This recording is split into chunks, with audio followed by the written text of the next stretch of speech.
What's up, guys? Thought I'd do a little update video.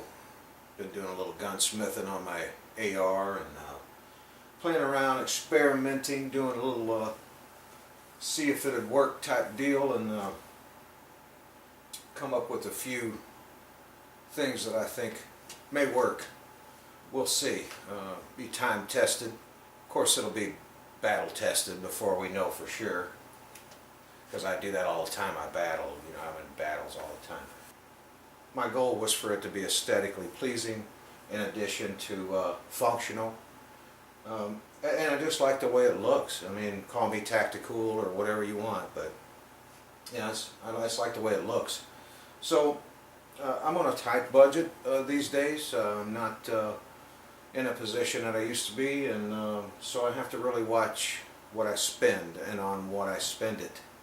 And so when upgrades or enhancements, as it were, came to mind on this particular gun, I thought I'd do this on the cheap.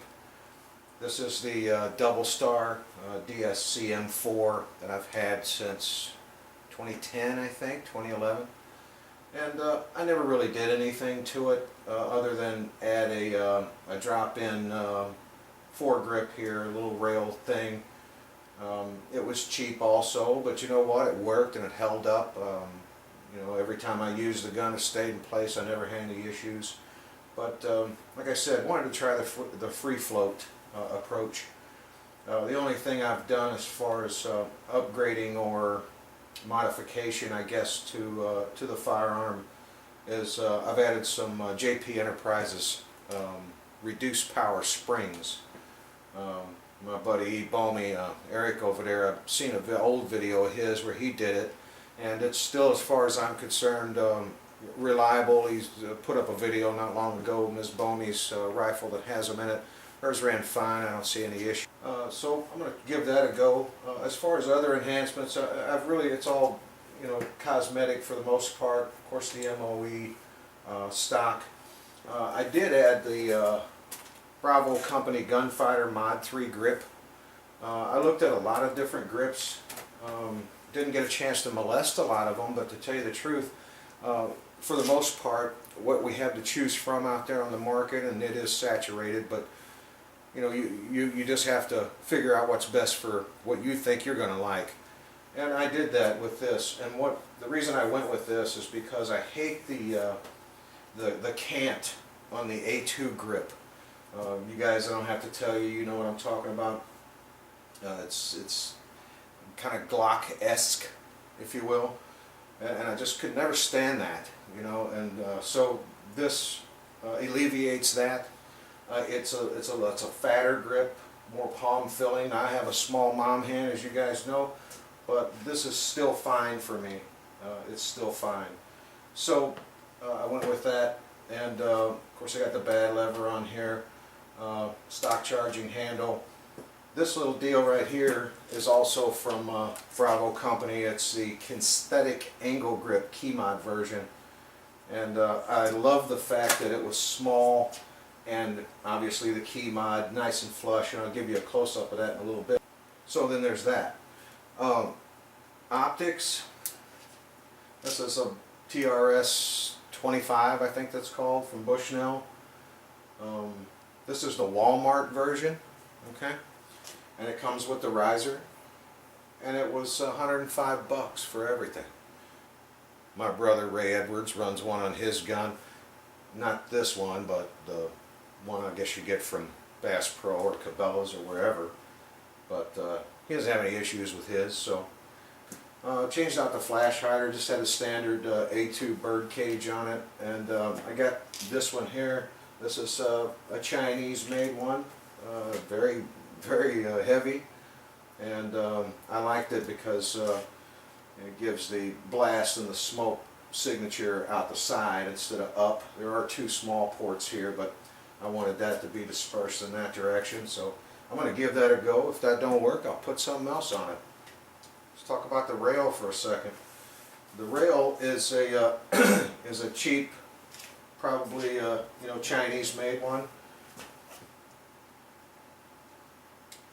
And again, this is experimental. This rail is, that's the bolt carrier group. You hear slamming around in there because it's a double star. But I mean, this thing is as tough as any other ones that I looked at for 5 times the price. Has the end cap. If you see that, that's the end cap. And I like the finished look with the end cap. But I don't see, you know, it installs in the same manner as every other one that I looked at that was 5 times the price. And, you know, like I said, we'll see how it holds up. But for the money, I'm not out much if it doesn't work.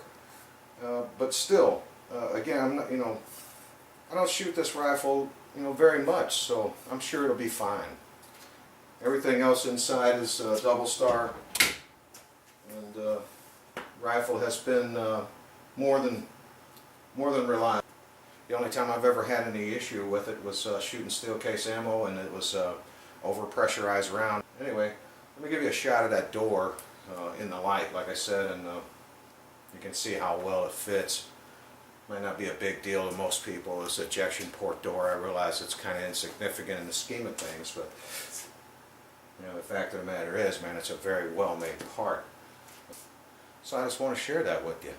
Alright guys, there's a look at the ejection port door I was telling you about, and see how it fits in that cutout there, just so nice and precise. But I'll tell you what,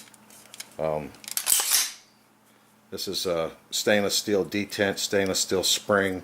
Of course, I use my original spring and pin for that, but it locks up nice and tight. It's just such a good looking piece, man. Had to show it off. How boot that if you're from Canada. And that's the Bravo Company Mod 3 grip. Nothing special, I'm sure everybody's seen that, but this is what it looks like on the double star. And give you a little look at the cheap rail.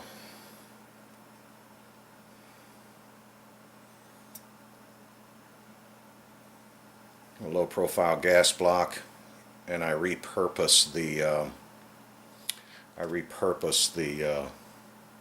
muzzle brake. Sorry, I repurposed the gas tube from the original one.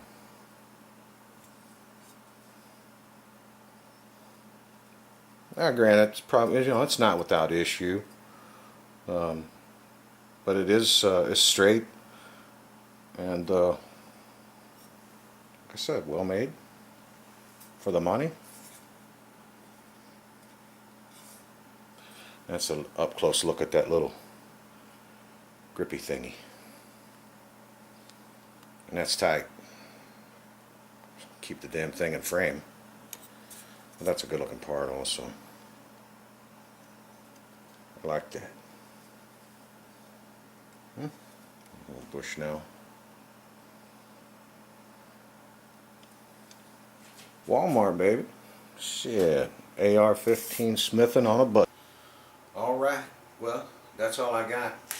Just wanted to show off my cheapy free float project. I know you're gonna laugh, I don't care. Like I said, man, I ain't got no money, so I gotta do what I gotta do if I wanna play around, and that's really what I'm doing here, is just playing around. See what happens. But I can't wait to get it out and shoot it. Low profile gas block I put on there seemed to line up real nice, and I hope everything goes well. And I don't blow up in my face, but you never know. But anyway, welcome to the new gun room, by the way.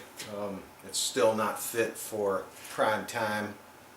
Still got some things to do, but it's coming along, as you can see, and we will give you a little tour once I get it all done.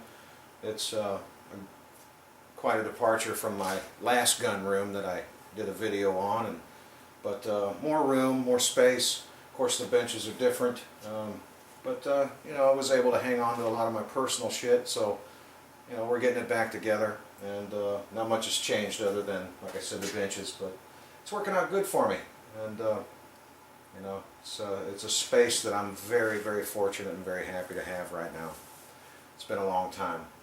So anyway, thanks for tagging along, guys. Appreciate you watching. I'm out.